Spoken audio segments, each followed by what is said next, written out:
नमस्कार दोस्तों, IIIEM के एग्जिमप्रेन्योर प्रोग्राम के अंदर आप सब लोगों का स्वागत है।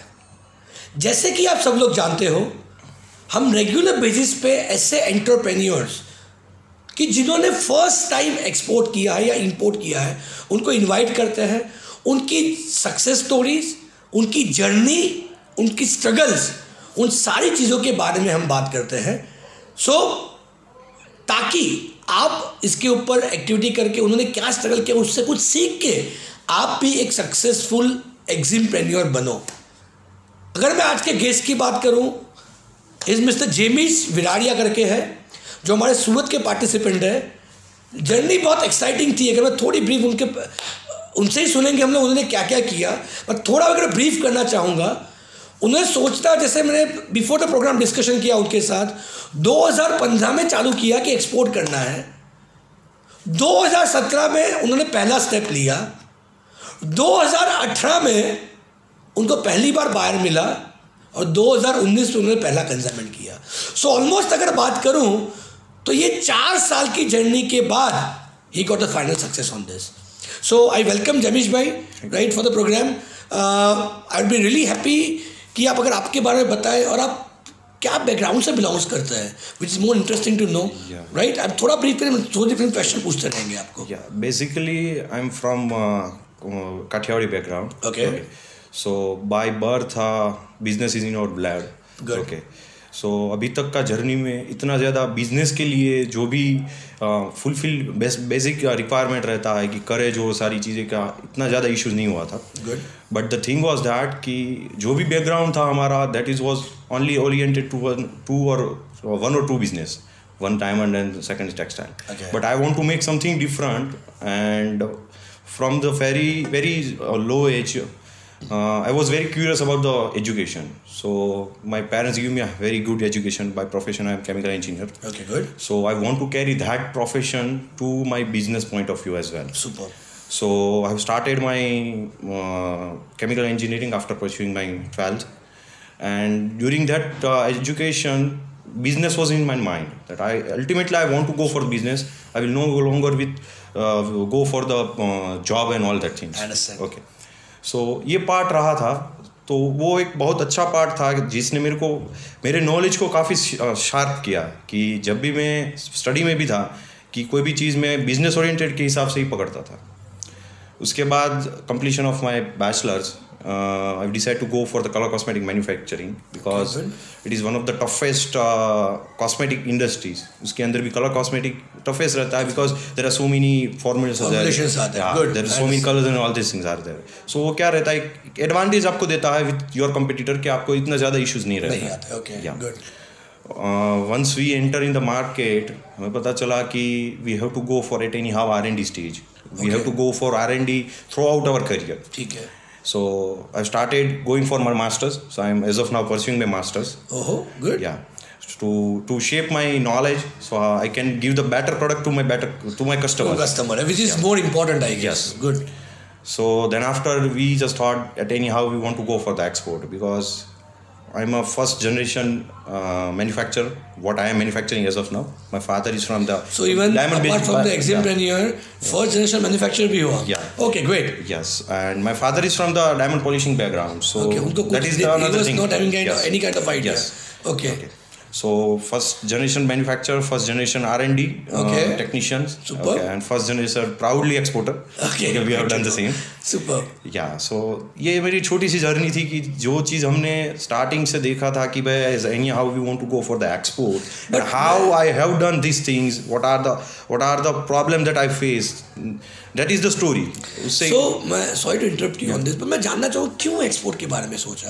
क्योंकि जैसे आपने बताया आपका डायमंड का बैकग्राउंड है फादर का, आप केमिकल बैकग्राउंड से हो, राइट, मैन्युफैक्चर फर्स्ट टाइम हो, राइट, तो एक्सपोर्ट क्यों सोचा आपने? एक्सपोर्ट के लिए इसलिए था सर कि मोस्टली होता ये चीज़ें, specifically talking about Indian market, कि काफ़ी बार जो प्रोडक्ट हमें जो रेंज के अंदर हम मैन्युफैक्चरिंग करते हैं, लोगों का वो नीड नहीं होता है, उनको थोड़ा डाउनग्रेड चाहिए होता है। वो सारी चीज़ें रहती है। But in the exporting market जहाँ पे लोगों को क्वालिटी कॉन्शियस ज़्यादा है, so we can provide the same thing.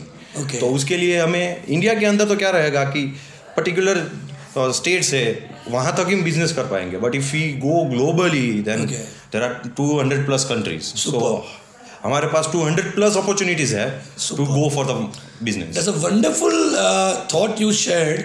वो एक कहावत है ना, जितना बड़ा मार्केट उतना बड़ा business. Right. It is more important कि सिर्फ इंडिया के अंदर बात करेंगे, इंटरनेशनल मार्केट के अंदर भी काम करें. तो जैसे आपने मुझे बताया था कि 2015 में आपने सोचा, तो 2017 क्यों लगा उसको इम्प्लीमेंट करने के लिए? 2 साल तक क्या चैलेंज आई आपको वहाँ तक पहुँचने के लिए? अच्छा क्वेश्चन है सर. उसके लिए ये चीज़ हुआ था कि 2015 से हमने मैन्युफैक्चरिंग यूनिट स्टार्ट किया. ठीक है. और हमारा ऐसा चीज़ है कि जिसको फर्निशिंग करने के, जिसको शेप देने के लिए you have to take time, because ultimately it will apply over the body. So it has to be safe, it has to be oriented with the local food and drug agency, as well as the once you are exporting, so their particular country should accept your product as well. True. Okay, so वो 2 साल तक हमने product को furnish किया कि भाई वो पूरे मार्केट के अंदर एक्सेप्टेबल हो. Okay, और अभी के लिए अभी के लिए हम ये स्टेज पे है कि हमारा प्रोडक्ट थ्रू आउट वर्ल्ड कोई भी कंट्री के अंदर कंपाइल है, कोई भी कंट्री के अंदर हम बेच सकते हैं, because we doesn't have any. आपका कहना ये है कि 2015 में आपने मैन्युफैक्चरिंग में आए. साथ में तो सोच ही लिया था कि मैन्युफैक्चरिंग करूंगा तो एक्सपोर्ट क्वालिटी का ही करूंगा. तो आपने पहले ग्राउंड वर्क किया. 2 साल तक आपने उसके स्टैंडर्ड सेट किए, क्वालिटी सेट की, सब कुछ करने के बाद then you decided to come into the export business, right? So क्या किया आपने 2017 में जब आपने डिसाइड किया एक्सपोर्ट करना है? What is the first step you taken again on that? First I enrol in IIM, IIM. सो वहाँ से बेसिक इन्फॉर्मेशन जो चीज़ चाहिए होता है एक एक्सपोर्टर के लिए, क्योंकि जो इनिशियल स्टेज पे होता है उसको सिर्फ डोमेस्टिक मार्केट ही पता होता है. So what are the rules and regulations in domestic market, but if you go for the global then each and every country has its their different regulation. So you have to follow all that things along with the different agency that for which you are working. ठीक है. Say something RBI, DGFT और local food and drug administration. So we have gone through all that things that if we want to export our product to specific country, so what are the rules and regulation that is applicable to us, as well as what are the rules and regulation applicable to my importer as well. Absolutely. So first we have identified all that things. Super. Okay. और इसके हिसाब से when I was enrolled in IIM, I decided, I actually write down in my diary the first export I will do nearby country. Okay. And first was in my mind that अगर पाकिस्तान होता है तो बहुत बढ़िया है. Okay. And that I have done. So I'm very happy that I have done these things for my dream thoughts. So how much time does it take? आपने जैसे बताया कि 2017 में आपने प्रोग्राम किया, राइट? उसके बाद आपको कितना टाइम लगा basically to become finding a buyer? First of all सबसे इम्पोर्टेंट पार्ट जो बताई, और उसके बाद पहला कंसाइनमेंट भेजने को. It will take around sir 1 year.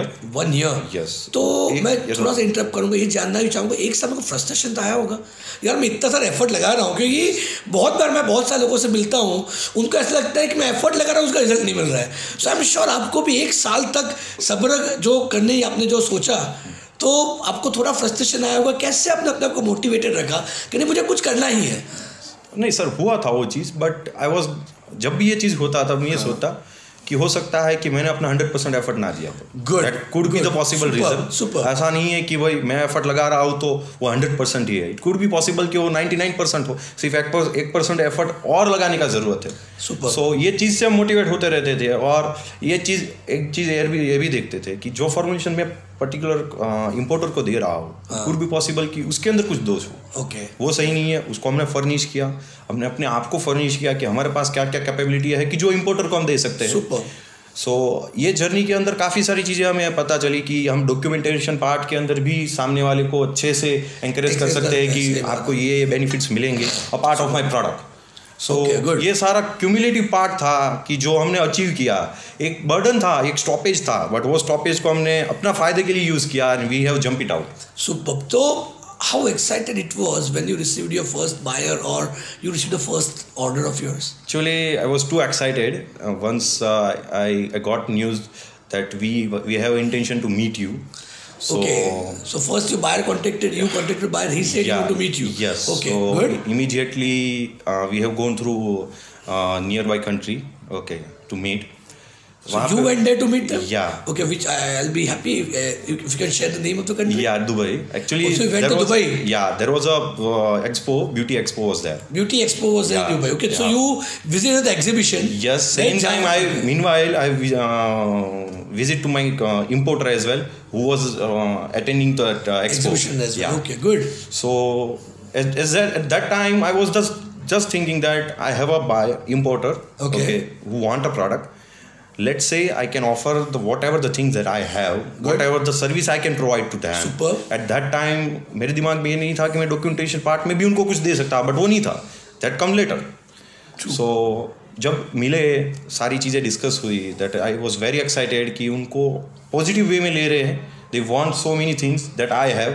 Super. और अभी तक मैं जितना एफर्ट लगा रहा था कोई उसको अप्रिशिएट नहीं कर रहा था, बट ये बंदे को पता है कि what ever the product I have उसको ज़रूरत है वो चीज़ का. Awesome. Good. सो वो टाइम कॉन्फिडेंस वाला था कि आपको वो कॉन्फिडेंस देता है कि आपने अभी तक जो किया, भले 1 साल लग गया हो, but you have done it very nicely, very correctly on the right way. Awesome. Awesome. That was a nice. So when you received your first order, basically, and how was the response to it? First order जब आया उसका around sir 4 महीने चले होंगे, क्योंकि पहले हम bye सी भेजने वाले थे, but we have some issues regarding transportation ज़्यादा लग रहा था. सो 2 बार हमने एक बार हमने एलसी अमेंड भी करवाई, डेट एक्सटेंड भी करवाई. Okay. Then we have transfer from sea to rail, ताकि वो सामने वाले को सस्ता पड़े. क्योंकि अल्टीमेटली अगर सामने वाले को कोई फायदा हो रहा है, so he will pay to you. सही बात है. यस. सो उसके अंदर पूरा एग्जीक्यूशन करने में मैं 4 महीने चले गए. एग्जीक्यूशन करने में 4 महीने चले गए. बट अगेन मेरा क्वेश्चन वहाँ पे अटका हुआ है, how exciting it was when you come to know that boss order मिलने वाला है. राइट, वो सबसे बड़ी एक फीलिंग होती है. वो टाइम पे ऐसा लगा था कि मोस्टली चीज़ ये होता है कलर कॉस्मेटिक के अंदर, आपको पहले मैन्युफैक्चरिंग लाइसेंस लेना पड़ता है from the government, and it will takes too much time and थोड़ा हेडेक भी हो जाता है. तो जब मेरे को वो लाइसेंस मिला था तब जितना खुशी नहीं हुआ था, उससे ज़्यादा खुशी जब मेरे को पहला ऑर्डर कंसाइनमेंट रिलीज हो गया उस दिन हुआ था. Okay. So that is the happiness level that I am sharing with you. You are asking me. So वो एक्साइटमेंट था क्योंकि मैं फर्स्ट जनरेशन एक्सपोर्टर बन गया था. सुपर. मैंने अपनी कंट्री के लिए कुछ किया था. Super. That is superior for me a part of anything. Agreed. Okay. So बोलते ना सर, उसको आप वर्ड में बयान नहीं कर सकते कि आपको कैसा लगता है. So that was a very nice experience that I got from my first export. And order आ जाने के बाद what are the challenges you mainly faced? या चैलेंजेस में सर ये चैलेंज था कि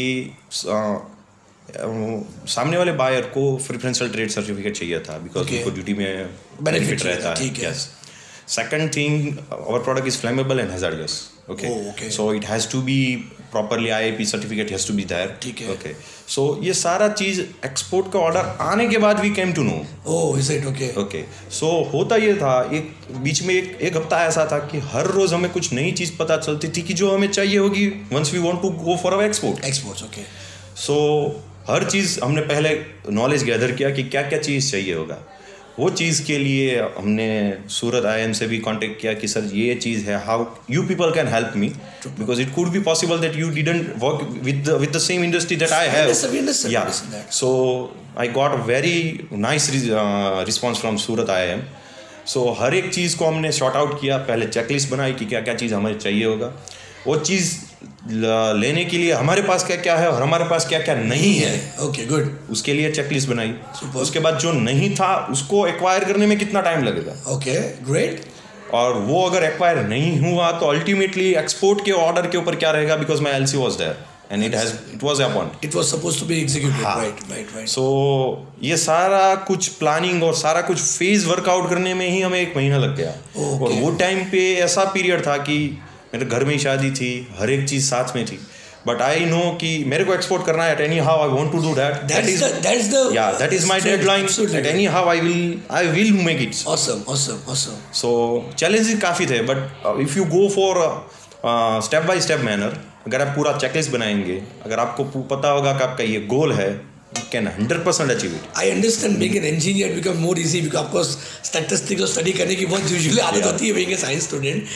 So it was wonderful to know कि आपने ऑर्डर के बाद भी इतनी एक्साइटमेंट के साथ उसको टफनेस के साथ भी एक्सपोर्ट किया. एक्चुअली चीज़ ये भी था कि उनके तरफ से काफ़ी रिक्वायरमेंट्स. ओके. हमने जब रिक्वायरमेंट एक्सेप्ट की at that time we even don't know कि how we can do that. Okay, but वो चीज़ था कि इनको कैसे भी करके जो चीज़ इनको चाहिए वो हमें देना है at any cost. But I guess उनकी जो रिक्वायरमेंट भी जो फेयर रिक्वायरमेंट Yes. राइट, शायद हो सकता है क्योंकि आपने शायद उसके ऊपर वर्कआउट नहीं किया हो, that was there, right. that was but अगर मैं मान रहा हूँ ये तो स्टैंडर्ड ही था जो आपको फॉलो करना था, विच आई एम श्योर कि फ्यूचर में जहाँ पे भी एक्सपोर्ट करना चाहते हो this is going to be helpful to you. Exactly sir, अभी ये चीज़ ये पोजीशन है कि जो कंट्री के अंदर प्रेफरेंशियल ट्रेड सर्टिफिकेट इशू हो रहा है बाय गवर्नमेंट, हम उसको ही टारगेट कर रहे हैं। Super super. तो कौन सी कंट्री अभी आप टारगेट कर रहे हो? अभी mostly Philippines, okay okay, Sri Lanka है, okay good, Nepal, okay mostly Chile, okay okay, South Korea, okay. Yes, तो ये सारी कंट्री है जहाँ पे अपना ट्रेड सर्टिफिकेट है जो तो आपने अभी वहाँ पे बायर्स से बात करना चालू किया है? बायर्स मिले आपको? Yes. सबको एक डाउट रहता है कि बायर्स नहीं होते हैं, राइट? बायर्स नहीं है, नहीं, बायर्स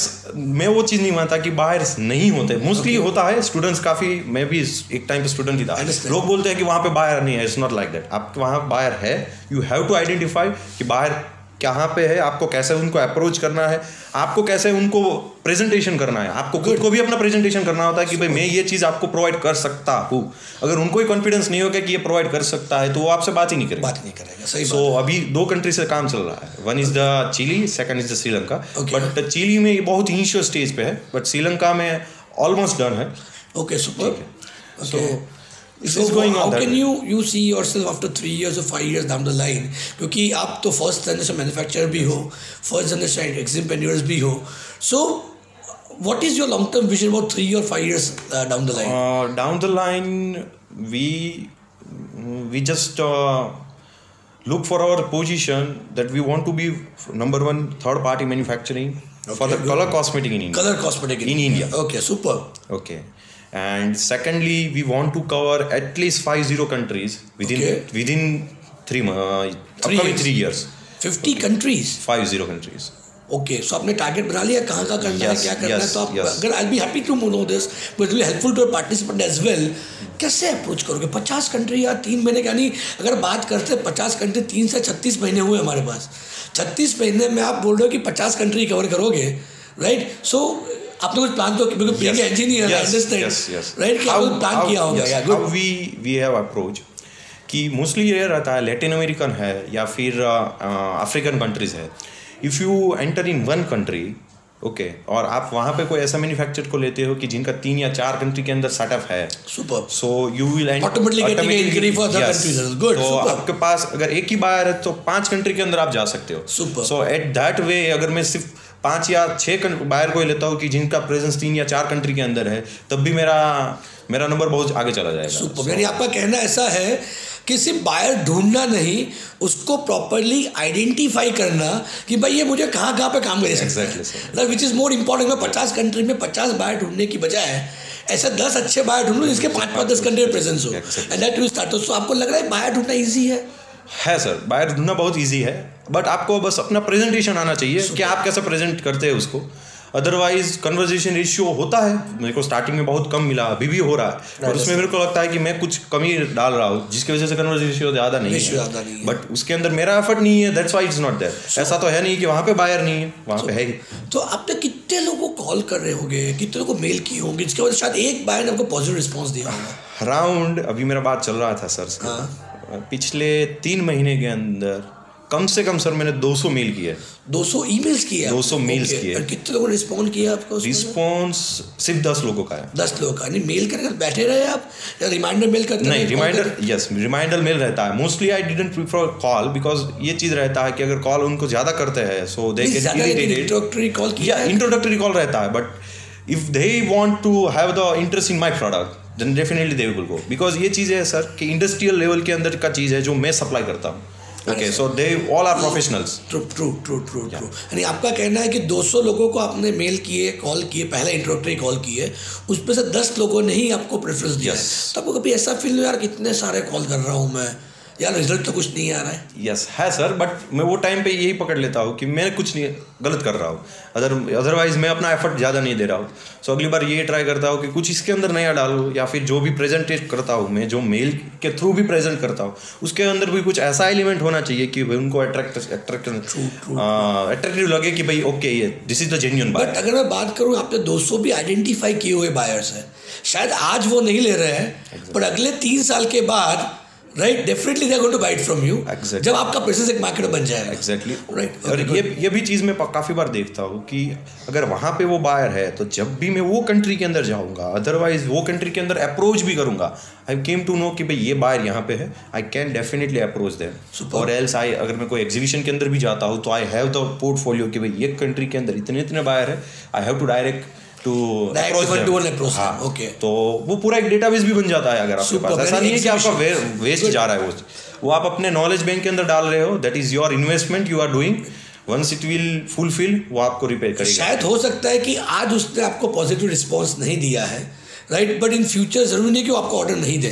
बाहर तो बाहर ही रहता है। अगर बड़ी कंपनी में काम करते हो, शायद वो आज आपको ऑर्डर ना दे क्योंकि आप आज नए हो या आपकी प्रोडक्ट अप्रूव नहीं है, but once upon a time जब आप एक बार रेगुलर फेज में उस फेज में आ जाते हो, देन डेफिनेटली चांसेस आपको री अप्रोच करें। जैसे उन्होंने बताया कि you are visiting those countries, एक बार जाके मिल के आओ, बात करके आओ। It's wonderful. So it was wonderful journey Jamish भाई। I like to have basically हमारे जो भी व्यूअर्स हैं या जो भी एग्जिमपेनियर्स बनना चाहते हैं, शायद बैकग्राउंड है बिजनेस का, थोड़े हेजिटेंट हो रहे हैं या सोचते हैं, थोड़े एफर्ट लगाते हैं, उनको लगता है कि उसके बाद मैं कर नहीं पा रहा हूँ। सो आपके हिसाब से उनको क्या क्या चीज़ों का एज एन एक्सपोर्टर या इंपोर्टर ध्यान देना चाहिए एंड अपने आप को मोटिवेट करते रहना चाहिए ताकि वो एक सक्सेसफुल एग्जिमपेनियर बन पाए? मेरे हिसाब से यही चीज़ होगा। सबसे पहला तो ये होगा कि आप जो चीज़ के अंदर काम करते हो और जो भी आपका प्रोडक्ट है, आप उसको पूरा घोल के पी जाओ। You should know each and every point of your product. Super. Because ये भी होता है काफ़ी बार कि सामने वाला अगर आपको क्वेश्चन ही करता है और अगर आप वही टाइम पे उसका आंसर नहीं दे पा रहे हो, दैट मीन्स कि वो ये समझेगा ये doesn't know his product itself, तो ये मेरे को क्या देगा। So first you go through your product. Second, जो कंट्री के अंदर आप हिट कर रहे हो, go through the geological area, each and everything of that country. Super. Because हमारे इंडस्ट्री के अंदर ये चीज़ है कि फॉर्मुलेशन बेस्ड काम होता है। So as per the culture, as per the geopolitical area and the weather, it should be change. So आप वो कंट्री को पकड़ लो अच्छे से कि भाई उनको क्या चीज़ चाहिए। Once you will go through that, आपको कोई नहीं रोक सकता। बाहर हर कंट्री के अंदर है, बस आपको अप्रोच सही से करना है। You have to look them कि भाई आपका प्राइस कॉन्शियस प्रोडक्ट है, आप जहाँ से ले रहे हैं no issue, you will get 100% pure product, but we have some advantage of our product which will benefit to you. Super. So ये सारी चीज़ें मैं कहना चाहूँगा। So जैसे आपने बताया सिर्फ प्राइस एक इम्पोर्टेंट फैक्टर नहीं है, बस साथ उसको आप क्या एड ऑन क्वालिटी दे रहे हो, which is also equally important on that part. It's wonderful जमीश भाई, thanks a lot for coming down and share your wonderful experience. दोस्तों मैं आपको वही बताया, जैसे उन्होंने बताया कि डटे रहना है। 4 साल पहले जब उन्होंने पहली बार फर्स्ट जनरेशन मैन्युफैक्चरर है ये मैन्युफैक्चरिंग में आया, तो उस वक्त उन्होंने क्लियरली सोचा था कि मैं अपने प्रोडक्ट को इंटरनेशनल मार्केट के अंदर लेके आऊँगा और प्लेस करूँगा। उसके बाद भी उन्होंने एफर्ट लगाते रहे, कंटिन्यूस बेसिस पे अपनी स्टडी करते रहे। क्योंकि मैं हर बार बताता हूँ, it is not only buyer but is more important to have product knowledge and market knowledge. अगर ये 2 चीज़ आपके पास प्रॉपरली है तो दोस्तों बायर तो मार्केट के अंदर अवेलेबल ही है। सो उसी चीज़ का आपको बेनिफिट लेने की ज़रूरत है। थैंक्स लॉट जमीश भाई for coming down.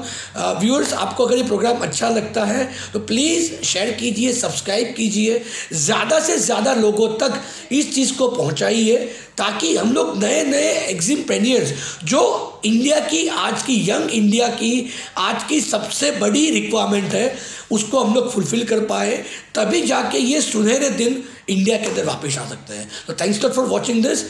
Meet you in next episode. Thanks a lot. Thank you.